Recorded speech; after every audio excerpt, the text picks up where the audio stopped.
The geopolitical implications of the so-called Boxer Rebellion were unlikely to have crossed the mind of U.S. Marine Corps Private Daniel Joseph Daly as he and Captain Newt H.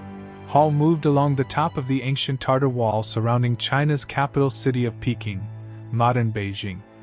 Alert for snipers, the two men were scouting a position to build another barricade on a section of the massive wall fronting the American and German sections of the diplomatic quarter of the city, an area of less than a square mile that was squeezed between the Tartar Wall to the south and the wall of the imperial city to the north.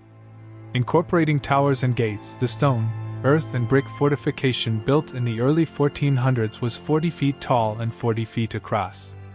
It offered a commanding vantage point and a formidable firing platform that had to be defended from the growing uprising of violent groups closing in on the legation quarter.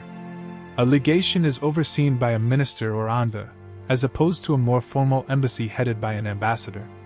Ministers and their families from the United States and 7 other countries, Austria-Hungary, France, Germany, Great Britain, Italy, Japan, and Russia, lived in this small city within a city. Daly and Captain Hall were up on the wall on July 15, 1900, after Hall had taken over for the wounded Captain John T. Myers. Hall wrote in his report that the first secretary of the U.S. legation had gone up on the wall with him to point out where a new barricade should be built. At the far end of the bastion, about 100 yards from our last barricade and yards from the enemy's barricade. They had set out to reconnoiter the bastion at about 9 p.m. It had been arranged that if they weren't attacked, a work crew would follow 10 minutes later with improvised sandbags, sewn of any available fabric and filled with rubble. In the preceding days, Chinese forces had built barricades outside of the Tartar Wall, gradually moving closer and closer until they were able to build a tower overlooking the wall and the diplomatic neighborhood.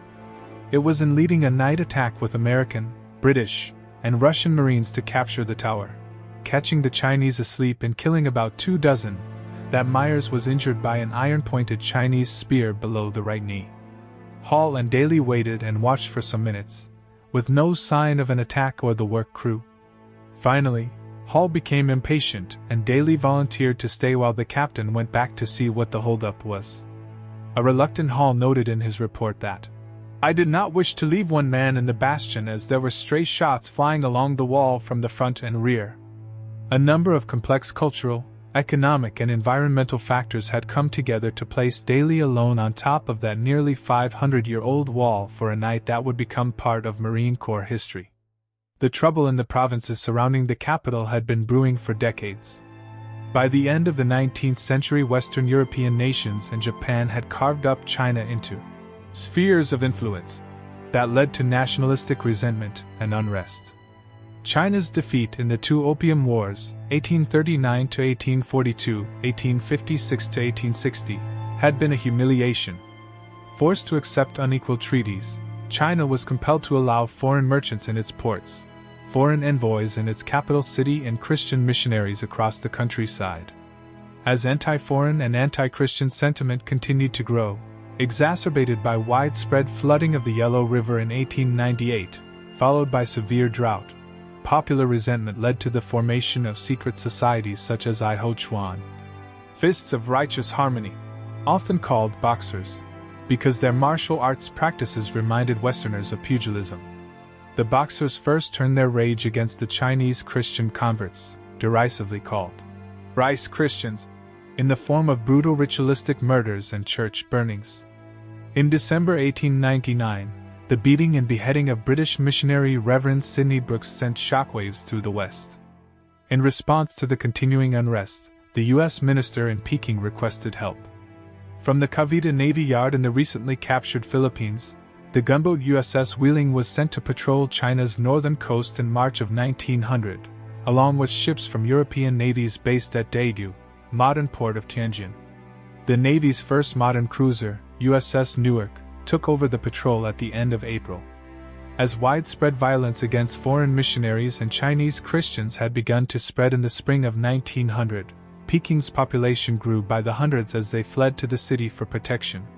Several railroad stations near Peking were burned on May 28th and 29th. Fearing they would soon be trapped, the legations telegraphed for help. Sailors and Marines from foreign ships off China mobilized immediately. From the USS Newark at Daegu, about 100 miles southeast of Peking, a force composed of 2 Marine detachments disembarked on May 29, 25 under Captain Myers and 23 Marines, 5 sailors, and U.S. Navy Assistant Surgeon Thomas M. Lippett under Captain Hall. Daly was one of the Marines in Myers' detachment. For a Brooklyn-born kid who had once hawked newspapers on the streets of Manhattan, he could hardly be further away from home. Daly had been 25 in 1899, when he was inspired to enlist in the Marines by the exploits of Teddy Roosevelt and the Rough Riders in the Spanish-American War. To his disappointment, the conflict had ended before he finished boot camp, and he found himself in the South Pacific assigned to the Asiatic Fleet cruiser USS Newark. The newly formed Legation Guard under the overall command of Myers arrived at Peking on May 31st with a Colt machine gun with 8,000 rounds and 20,000 rounds of rifle ammunition. Another train brought 79 British Marines, 75 French sailors, 72 Russian sailors, 51 German Marines, 39 Italian sailors, 30 Austrian Marines, and a 23-man Japanese Special Navy landing force. The Westerners tried to rescue and shelter as many persecuted Chinese Christians as they could, inflicting what Myers called heavy punishment on the Boxers and their attendant train of pillagers, who were burning churches and communities. Protected by walls to the north and south, the refugees in the legation quarter barricaded the eastern and western approaches as more and more Boxers closed in. After badly burned refugees showed up at the barricades on the morning of June 14th, a rescue party brought back some 150 Chinese Christians. Throughout that night came the constant cries of, "Shah! Shah! Kill! Kill!" It was realized at the time that these rescuing parties served to inflame the Boxer element more deeply against the foreigners. Myers said, "But it was more than flesh and blood could stand to see the terribly burned and lacerated bodies of those who escaped to our lines, and refused to send aid to their comrades known to be still within the power of the fiendish Boxer hordes." China's Empress Dowager Cixi sympathized with the anti-foreign feelings, offering tacit support for their actions. But in response to the Allies' seizure of the Daegu forts on the coast, the Empress had the foreign ministers informed on June 18 that a state of war existed, giving the Westerners 24 hours to leave Peking with guaranteed protection to the coast. Skeptical of the offer, the Allies requested a meeting with the Zhongli Office of General Management, established by the Qing state to deal with the foreign presence in China.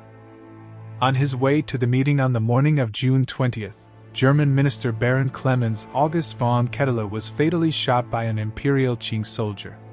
In his description of the period between June 20th to July 17th, U.S. Minister to China Edwin H. Conger, who had survived the siege of the legations with his wife, Sarah, wrote that there was scarcely an hour during which there was not firing upon some part of our lines and into some of the legations, varying from a single shot to a general and continuous attack along the whole line. The firing from the surrounding Boxers was so frequent that when the besieged Westerners began to run low, 5 quarts of Chinese bullets were gathered in an hour in one compound and recast. Myers noted in his report that Chinese soldiers began firing on the legation along with the Boxers, but the attack was not coordinated. Any hope that the imperial government would put down the trouble had long been dispelled, as our spies brought us word that the Boxers were entering the city through all the gates, guarded as they were by soldiery, and in all parts of the city mingling freely with the troops, with whom they appeared to be on the best of terms. Myers wrote, "The besieged had not been idle during the days of uncertainty," Myers said, "and all barricades had been more or less reinforced with brick, beams and stone torn from the demolished Chinese houses within the lines." With the backing of Cixi, the Boxers and Imperial Chinese soldiers now began a full-scale siege of the legation district. Boxers set fire to the Austrian, Belgian, Italian, and Dutch legations as well as the customs house, foreign banks, stores and neighboring houses. There were nearly 500 diplomatic and missionary civilians in the British compound, which had been strengthened with makeshift fortifications. Some 3,000 Chinese Christians were also sheltered there. Defending them were about 400 soldiers and Marines from the 8 countries. Some estimates place the ratio of Boxer and Qing imperial forces to legation defenders as high as 40-1. Snipers were the most immediate danger. The first 4 Marines killed in the Peking compound, from June 24 to July 1, had all been shot in the head. It would be 55 days before relief forces could reach the small international legation guard, the besieged diplomats, and their families.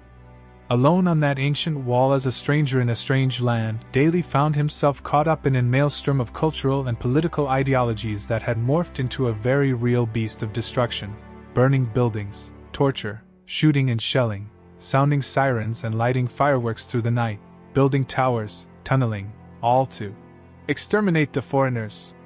For Daly, though, the situation probably seemed clear enough. He was on that wall to stop anyone from getting over it.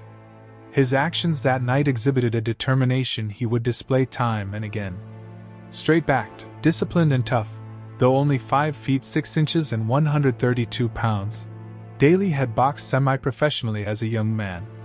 During his 30 years in the Marine Corps, he was said to have been offered a commission numerous times. Reportedly, he turned them all down, remarking that he would rather be known as an outstanding sergeant than just another officer. That statement seemed to fit the character of the future devil dog, who never married and was taciturn regarding any of his own experiences, disdaining any fuss made over him. Some accounts claim Daly had an M1895 Colt Browning machine gun up on the wall with him, but there remains no evidence. What he did have was a canteen and a Lee Winchester Navy straight-pull rifle with an M1895 bayonet, and possibly 180 rounds of 6mm ammunition in 5-round clips, all standard issue at the time. Subjected to sniper fire and numerous attacks, Daly spent the night on the wall because all other Marines were bogged down along other sections of the defensive works. And critically, no reinforcements were available to support the advanced position. There were reports that the bodies of 200 dead or dying attackers were found on the ground below Daly the next morning, but there is no evidence to support that number. One account reports that Daly heard the Boxers yelling, "Quan Fei," during the night and was told that it meant, "Very bad devil." For his stand on the Tartar Wall on the night of July 15, 1900, Daly was awarded his first Medal of Honor, though the citation incorrectly lists August 14, the day the siege was broken. In March 1911, while garrisoned at the San Juan Naval Station in Puerto Rico, Daly saw a fire near the forecastle of the merchant schooner Springfield that was threatening to ignite its powder magazines. Along with 9 other Marines and sailors, Daly was able to put out the fire, though he was severely burned and spent a few weeks in the hospital. For his quick action, he received commendations from both the Secretary of the Navy and the Commandant of the Marine Corps. In April 1914, during the Battle of Veracruz, Daly was part of the landing force that captured the Mexican city. On July 28, 1915, Gunnery Sergeant Daly was among the 330 Marines that landed at Port-au-Prince, Haiti, following the assassination of its president, Vilbrun Guillaume Sam, who was dragged out of the French legation and hacked to death after only some 4 months in office. The so-called Banana Wars, 1898–1934, were a series of U.S. military interventions in Central American and Caribbean countries to protect U.S. business interests, especially the banana trade, and maintain regional political stability. After interventions and police actions in Cuba, Panama, Honduras, Nicaragua, Mexico, Haiti, and the Dominican Republic, the conflicts ended with the withdrawal from Haiti in 1934. On October 24, 1915, Daly was part of a 35-man mounted reconnaissance patrol from the 15th Company of Marines, operating out of Fort Liberté. While crossing a deep ravine at dusk, the detachment was caught in a crossfire by about 400 Cacos, guerrillas resisting forced labor, hidden in the bushes. In the chaos of the assault, the patrol lost its machine gun when the mule carrying it was killed crossing the river. Pinned down under continuous fire throughout the night, the small Marine force was in a dire situation without it. Daly made his way out of the defensive perimeter through enemy lines to find the submerged machine gun, which he strapped to his back, along with the ammunition, and crawled back to his unit undetected. At daybreak, the Marines, now rearmed and with their morale bolstered by Daly's incredible feat, launched a daring counterattack. Dividing into 3 squads, they advanced in different directions, surprising and scattering the Cacos in a decisive engagement. Daly led one of these squads, fighting with exceptional gallantry throughout the action. His retrieval of the machine gun, coupled with his leadership in the subsequent assault, earned him his 2nd Medal of Honor. Major General Smedley Butler, who served with Daly in Haiti and is the only other Marine to earn 2 Medals of Honor for separate acts of valor, famously called him the fightin'est Marine I ever knew. Former Commandant of the Marine Corps, Major General John A. Lejeune, acclaimed him as the outstanding Marine of all time. In November 1917, 44-year-old First Sergeant Daly deployed to France as part of the American Expeditionary Forces. In the brutal crucible of the Western Front, Daly would further cement his legendary status, particularly during the ferocious Battle of Belleau Wood in June 1918. It was a pivotal engagement that showcased the tenacity and fighting spirit of the Marines, earning them the moniker, Devil Dogs, from their German adversaries. The fighting was savage, characterized by intense artillery bombardments, relentless machine gun fire, and desperate hand-to-hand combat in the dense woods. It was during this battle that the most famous, and perhaps apocryphal, quote attributed to Daly was uttered. As his company, the 73rd Machine Gun Company, 6th Regiment, Marines, found itself pinned down by devastating German machine gun fire near Lucy-le-Bocage, facing seemingly insurmountable odds, Daly reportedly sprang from cover and yelled, "Come on, you sons o' bitches, do you want to live forever?" This despite the fact that there is no evidence or witnesses that he ever uttered the line. According to Alan Axelrod, author of Miracle at Belleau Wood, The Birth of the Modern U.S. Marine Corps, Daly had told a Marine Corps historian that what he had actually shouted was, "For Christ's sake, men, come on! Do you want to live forever?" Daly received the following honors from the U.S. government during his 3 decades in the USMC: 2 Medals of Honor, Navy Cross, Distinguished Service Cross, 3 Letters of Commendation, Good Conduct Medal with 2 Bronze Stars, China Relief Expedition Medal, Philippine Campaign Medal, Expeditionary Medal with 1 Bronze Star, Mexican Service Medal, Haitian Campaign Medal, World War I Victory Medal with Ain, Saint Mihiel, Meuse-Argonne and Defensive Sector clasps, for his service in World War I. Daly received from the French government a Médaille Militaire, Croix de Guerre with Palm, and the Forager,